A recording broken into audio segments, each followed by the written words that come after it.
بسم اللہ الرحمن الرحیم۔ السلام علیکم سامعین کرام، آج کا بیان حرص و طمع یعنی لالچ کے بارے میں ہے۔ یعنی وہ شخص جس کے پاس پہلے ہی سے مال موجود ہو لیکن اس کے باوجود اور مال کی تمنا کرے۔ یہ بڑا ہی عبرت کا قصہ ہے۔ ہم لوگ بسا اوقات اپنی حرص و طمع سے حق تعالی شانہ کے انعامات سے محروم ہو جاتے ہیں۔ صورت کے اعتبار سے سوال کرنے پر یعنی مانگنے پر اس وقت کچھ مل جاتا ہے، مگر اس کی نحوست سے اللہ تعالی شانہ کے اس انعام سے بھی محرومی ہو جاتی ہے جو اللہ تعالی نے پہلے ہی دیا ہوا ہوتا ہے۔ حضرت امام احمد بن حنبل رحمۃ اللہ علیہ کی دعا ہے کہ اللہم کما سنت وجیہا ان سجود غیرک فسن وجیہا ان مسئلتی غیرک۔ اے اللہ، جیسا کہ تو نے میرے سر کو اپنے غیر کے سامنے سجدہ کرنے سے محفوظ رکھا، اسی طرح میری زبان کو اپنے غیر کے سوال کرنے سے یعنی مانگنے سے محفوظ فرما، اللہم آمین۔ اسی طرح حضور اقدس صلی اللہ علیہ وآلہ وسلم کا بیان ہے کہ ان ابی ہریرہ رضی اللہ تعالی عنہ قال رسول اللہ صلی اللہ علیہ وسلم من سال الناس تکثرا فانما یسأل جمرا فلیتسکل او لیستکثر۔ یعنی حضور اقدس صلی اللہ علیہ وآلہ وسلم کا ارشاد ہے کہ جو شخص اس لیے سوال کرتا ہے کہ اپنے مال میں زیادتی کرے، وہ جہنم کے انگارے مانگ رہا ہے۔ جس کا دل چاہے تھوڑے مانگ لے یا زیادہ مانگ لے۔ یعنی اللہ جل شانہ کی طرف سے غیبی اعانت اور امداد کے بند ہونے کی وعید تھی۔ اس لیے اس حدیث میں ضرورت کے مواقع پر سوال کا ذکر تھا، اور اس جگہ بلا ضرورت محض اپنی جمع بڑھانے کے لیے بھیک مانگنا مذکور ہے۔ اس لیے اس میں زیادہ سخت وعید ہے کہ وہ جہنم کی آگ اکٹھی کر رہا ہے۔ اب آدمی کا اختیار ہے کہ جتنے انگارے دل چاہے اکٹھے کر لے۔ ایک مرتبہ حضرت عمر رضی اللہ تعالی عنہ نے حضور اکرم صلی اللہ علیہ وسلم سے عرض کیا کہ فلاں وہ شخص آپ کی تعریف کر رہے تھے، آپ نے ان کو 2 دینار دیے۔ حضور اکرم صلی اللہ علیہ وسلم نے فرمایا لیکن فلاں شخص کو میں نے اس کو 10 سے لے کر 100 تک اشرفیاں دی، مگر اس نے ایسا نہیں کیا۔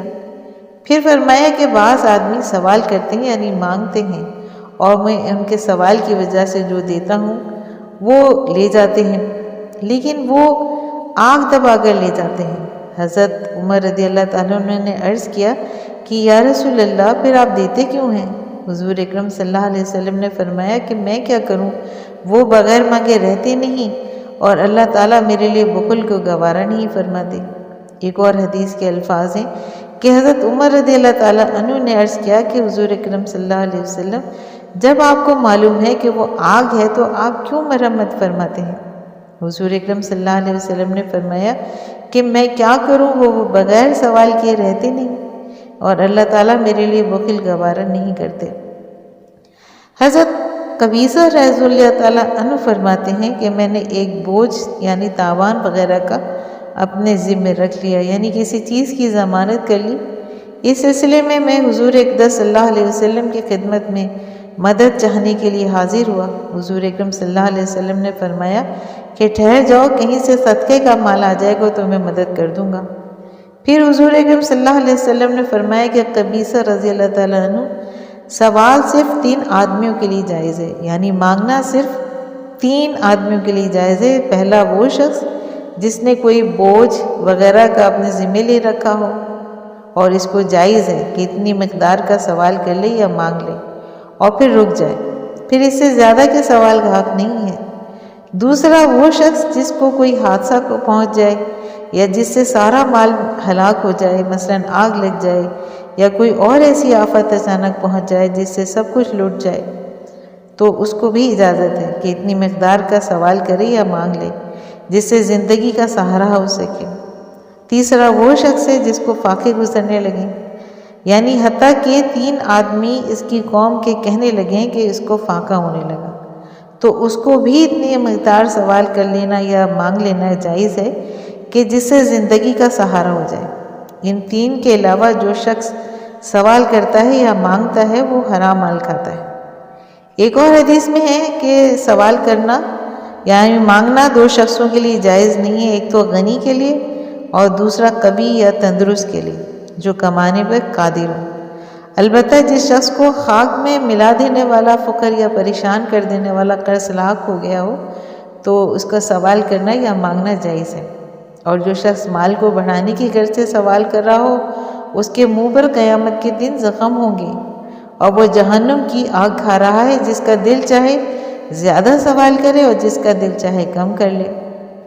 ایک اور حدیث میں ہے کہ سوال قیامت کے دن منہ پر زخم بن جائیں گے جن سے اس کا چہرہ زخمی ہو جائے گا، جس کا دل چاہے اپنے چہرے کی رونق کو باقی رکھے اور جس کا دل چاہے چھوڑ دے۔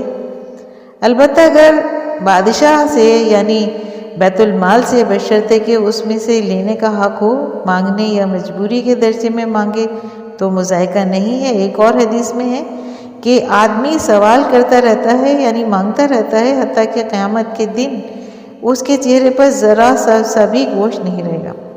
حضرت مسعود بن عمرو رضی اللہ تعالیٰ عنہ کہتے ہیں کہ حضور اکرم صلی اللہ علیہ وسلم کی خدمت میں ایک جنازہ نماز پڑھنے کے لیے لایا گیا۔ حضور اکرم صلی اللہ علیہ وسلم نے دریافت فرمایا کہ ترکے میں کیا چھوڑا ہے؟ لوگوں نے عرض کیا کہ 2-3 اشرفیاں چھوڑی ہیں۔ حضور اکرم صلی اللہ علیہ وسلم نے فرمایا کہ جہنم کے 2-3 داغ ہیں۔ راوی کہتے ہیں کہ میں نے حضرت ابو بکر رضی اللہ تعالیٰ عنہ کو مولا عبداللہ بن قاسم سے اس کے متعلق سوال کیا۔ انہوں نے کہا کہ مال کے بڑھانے کی نیت سے سوال کرتا تھا، یعنی ان کے پاس مال تھا لیکن وہ بڑھانے کی نیت سے مانگتے تھے۔ کتب احادیث میں متعدد واقعات اس قسم کے وارد ہوئے ہیں جن میں حضور اکرم صلی اللہ علیہ وسلم نے معمولی رقم چھوڑنے پر جہنم کے داغ اور اس قسم کی وعیدیں ارشاد فرمائی ہیں۔ علماء نے ان کے متعلق لکھا ہے کہ یہ اس صورت میں ہے کہ جب آدمی کے پاس پہلے سے کچھ موجود ہو اور وہ جھوٹ بول کر اپنے آپ کو بالکل فقیر اور محتاج ظاہر کر کے سوال کرے اور باوجود فقیر نہ ہونے کے فقراء کی جماعت میں اپنے آپ کو شامل کرے۔ امام غزالی رحمۃ اللہ علیہ فرماتے ہیں کہ سوال کرنے کے بارے میں ممانعت کی بہت سی روایت وارد ہوئیں اور بڑی سخت سے سخت وعیدیں حدیث میں آئی ہیں، لیکن ساتھ ہی بعض احادیث سے اجازت معلوم ہوتی ہے۔ اس کا واضح بیان یہ ہے کہ فی نفس ہی تو سوال کرنا حرام ہے، لیکن مجبوری کے درجے میں یا ایسی حاجت میں جو مجبوری کے قریب ہو جائز ہے۔ اگر یہ دونوں باتیں نہ ہوں تو حرام ہے، اور حرمت کی وجہ یہ ہے کہ سوال کرنا 3 باتوں سے خالی نہیں ہوتا اور وہ تینوں حرام ہیں۔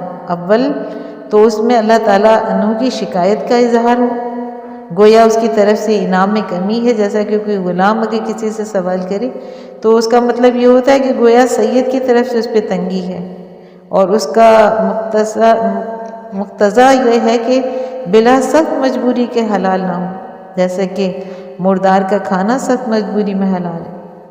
دوسرے اس میں مانگنے والے کا اپنے نفس کو غیر اللہ کے سامنے ذلیل کرنا ہے، اور مومن کی شان یہ ہے کہ اپنے نفس کو اللہ تعالیٰ کے سوا کسی کے سامنے ذلیل نہ کرے۔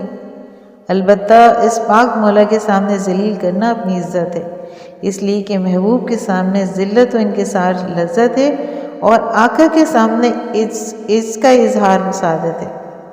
تیسرے اس میں اس شخص کی ایذا اکثر ہوتی ہے کہ جس سے سوال کیا جائے بسا اوقات دینے والے کا دل خوشی سے آمادہ نہیں ہوتا، محض شرم وغیرہ کی وجہ سے خرچ کرتا ہے۔ بس اگر اس نے شرم کی وجہ سے یا ریا کی وجہ سے دیا تو وہ لینے والے پر بھی حرام ہے، اور اگر وہ انکار بھی کر دے تب بھی بسا اوقات اس کو اس بات سے رنج ہوگا کہ وہ صورتاً بخیل بنا، اس لیے ہر حال میں ایذا کا احتمال ہے، جس کا سبب یہ سائل بنا اور ایذا دینا بلا مجبوری کے حرام ہے۔ اور جب یہ بات ذہن نشین ہو گئی تو یہ بھی واضح ہو گیا کہ حضور اقدس صلی اللہ علیہ وسلم کی طرف سے سوال کرنے پر اس قدر سخت وعیدیں کیوں وارد ہوئیں۔ حضور اکرم صلی اللہ علیہ وسلم کا ارشاد ہے کہ جو ہم سے سوال کرے یعنی مانگے گا اس کو ہم دے دیں گے، ہم کیوں انکار کریں اپنے سوال کے جواز کا، وہ خود ذمہ دار ہے۔ اور جو مستغنا ہوتا ہے یعنی سوال نہیں کرتا یا اللہ تعالیٰ سے غنا کا طالب ہوتا ہے، اللہ تعالیٰ اس کو غنی کر دیتے ہیں، اور جو ہم سے سوال نہ کرے اور ہمیں زیادہ محبوب ہے اس شخص کے مقابلے میں جو سوال کرے۔ ایک اور حدیث میں حضور اکرم صلی اللہ علیہ وسلم کا ارشاد ہے کہ لوگوں کی مستغنا ہونا اور سوال جتنا بھی کم ہو اتنا ہی اچھا ہے۔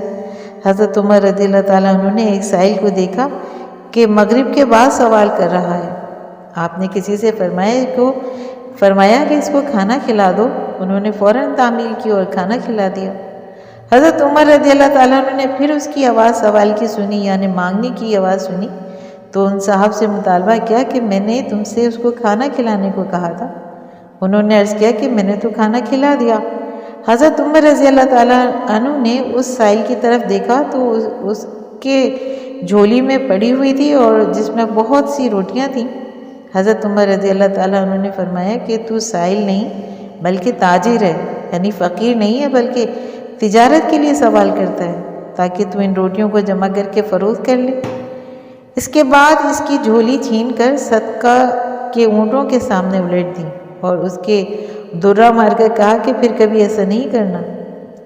امام غزالی رحمۃ اللہ علیہ کہتے ہیں کہ اگر سوال حرام نہ ہوتا تو حضرت عمر رضی اللہ تعالیٰ عنہ نہ تو اس کو مارتے اور نہ اس کی روٹیاں چھینتے۔ اور بعض لوگوں کو اس پر بھی اعتراض ہے کہ وہ کہتے ہیں کہ حضرت عمر رضی اللہ تعالیٰ عنہ کو مانا اور تنبیہ اور تادیب ہو سکتی ہے، لیکن اس کے مال کا چھیننا ظلم ہے۔ شریعت نے کسی کا مال چھین لینے کی سزا نہیں بتائی، لیکن یہ اعتراض حقیقت کی ناواقفیت سے پیدا ہوا۔ بھلا حضرت عمر رضی اللہ تعالیٰ عنہ کی فقاہت تک دوسروں کی رسائی کیوں ہو سکتی ہے؟ کیا حضرت عمر رضی اللہ تعالیٰ عنہ کے متعلق یہ گمان ہو سکتا ہے کہ ان کے یہ مسئلہ معلوم نہ تھا کہ دوسروں کا مال لینا جائز نہیں؟ یا یہ گمان ہو سکتا ہے کہ باوجود مسئلہ معلوم ہونے کے ان کو فعل حرام پر یعنی سوال پر غصہ آ گیا اور نعوذ باللہ غصے میں ایسا کر گئے؟ یا سوال سے آئندہ روکنے کی مصلحت کی وجہ سے ایسا طریقہ اختیار کیا جو ناجائز تھا؟ اگر ایسا تھا تو یہ فعل خود ناجائز تھا، بلکہ بات یہ تھی کہ جب اس نے بے ضرورت سوال کیا اور دینے والوں نے اس فقیر کو اور محتاج سمجھ کر دیا تو یہ دھوکے سے حاصل کرنے کی وجہ سے اس کی مالک میں نہیں آیا تھا، یعنی اس کی ملکیت میں نہیں آیا تھا، اور اصل مالکوں کا پتہ چلنا اب دشوار تھا۔ تو یہ منزلہ نقطہ یہ تھا کہ جس کے مالک کا پتہ نہیں، اس لیے اس کا مصرف بیت المال کے مصالح عالمہ میں ہے، اس لیے صدقے کے اونٹوں کو کھلا دیا۔ اس فقیر کا سوال کرنا ویسے ہی ہے جیسے کہ کوئی گناہ گار شخص اپنے آپ کو صوفی ظاہر کر کے صدقات لے لے، اگر دینے والے کو اس کا حال معلوم ہو جائے تو کبھی بھی نہ دے۔ ایسے شخص کو لینا جائز نہیں، اس کو ضروری ہے کہ مالک کو واپس کر دے۔ جب یہ بات متحقق ہو گئی کہ سوال صرف ضرورت میں جائز ہے تو یہ سمجھ لینا چاہیے کہ ضرورت کے 4 درجے ہیں۔ پہلا درجہ اضطرار کا ہے، دوسرا سخت حاجت کا، لیکن اضطرار کی حد سے کم یعنی تیسرا معمولی حاجت کا، چوتھا عدم حاجت کا۔ پہلا درجہ مثلاً کوئی شخص ایسا ہے کہ اس کو بھوک کی وجہ سے یا مرض کی وجہ سے ہلاکت اور مر جانے کا اندیشہ ہے، یا ایسا ہے کہ اس کے پاس کوئی کپڑا بدن کو چھپانے کو نہیں ہے، تو ایسے شخص کو سوال کرنا یا مانگنا جائز ہے، بشرطے کہ جواز کی باقی شرطیں پائی جاتی ہوں، اور وہ یہ ہیں کہ پہلا یہ کہ جو چیز مانگے وہ جائز ہو، جس سے مانگے اور طیب خاطر سے راضی ہو، مانگنے والا کمانے سے عاجز ہو، اگر وہ کمانے پر قادر ہے تو وہ لغوف آدمی ہے۔ جو بجائے کمانے کے سوال کرتا ہے، البتہ اگر کوئی طالب علم ہو جو اپنے اوقات کو طالب علمی میں مشغول رکھتا ہو تو اس کا مذائقہ نہیں کہ سوال کرے۔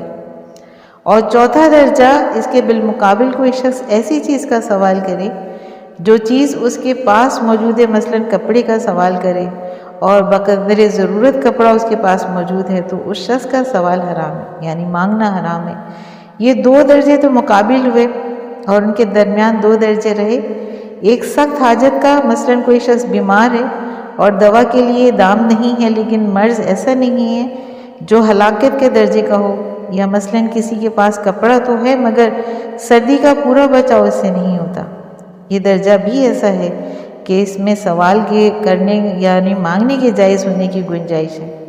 لیکن اس کا ترک اولا ہے ایسا شخص اگر سوال کرے تو اس کو ناجائز یا مکروہ تو نہ کہیں گے، لیکن خلاف اولا کہیں گے، بشرطے کہ اپنے سوال کی نوعیت ظاہر کر دے۔ مثلا یوں کہے کہ میرے پاس کپڑا تو ہے مگر سردی کے لیے کافی نہیں ہے، ضرورت کے درجے سے زیادہ کا اظہار نہ کرے۔ دوسرا درجہ کم حاجت کا ہے، مثلا اس کے پاس روٹی کے دام تو ہیں لیکن سالن کے لیے دام نہیں، یا پھٹے پرانے کپڑے ہیں اور وہ ایک کرتا ایسا بنانا چاہتا ہے جو ان پر باہر جانے کے وقت پہن لیا کرے تاکہ لوگوں پر بوسیدہ کپڑے ظاہر نہ ہوں، تو ایسے شخص کے لیے سوال جائز تو ہے مگر کراہیت کے ساتھ، بشرطے کہ جس درجے کی ضرورت ہے اس کو ظاہر کر دے، اور ان تینوں چیزوں میں سے کوئی بات نہ پائی جائے تو پہلے گزری ہوئی یعنی یہ کہ ایک حق تعالی شانہ کی شکایت نہ ہو، یعنی اسی طرح سوال کرے جس سے شکایت نہ ٹپکتی ہو، دوسرے اپنی ذلت نہ ہو، تیسرے جس سے مانگے اس کو اذیت نہ ہو۔ تو سامعین کرام، اسلام میں حرص و طمع یعنی لالچ سختی کی مذمت کرتا ہے، یعنی منع فرمایا گیا ہے کہ وہ حرص و طمع سے مراد یہ ہے کہ آپ کے پاس مال موجود ہے لیکن لوگوں سے یہ ظاہر کرے کہ میرے پاس تو کچھ بھی نہیں ہے، اور لوگوں سے مانگ کر اپنے مال میں اضافہ کر لے۔ اگر ایسا مال جمع کرے گا تو وہ مال حرام مال ہوگا اور جہنم کا موجب بنے گا۔ اللہ رب العزت ہمیں حرص و طمع یعنی لالچ جیسی لعنت سے محفوظ رکھے، اور تھوڑے سے مال پر جو اللہ تعالیٰ نے ہمیں نعمتیں عطا کی ہیں اسی پر اکتفا کرنے کی توفیق عطا فرمائے۔ سامعین کرام، اگر بیان پسند آیا ہو تو اپنے چینل فضائل اسلام کو لائک اور سبسکرائب کیجیے اور بیل آئیکن کو پریس کیجیے تاکہ آنے والی نئی ویڈیوز کا نوٹیفیکیشن آپ کو سب سے پہلے ملے۔ شکریہ۔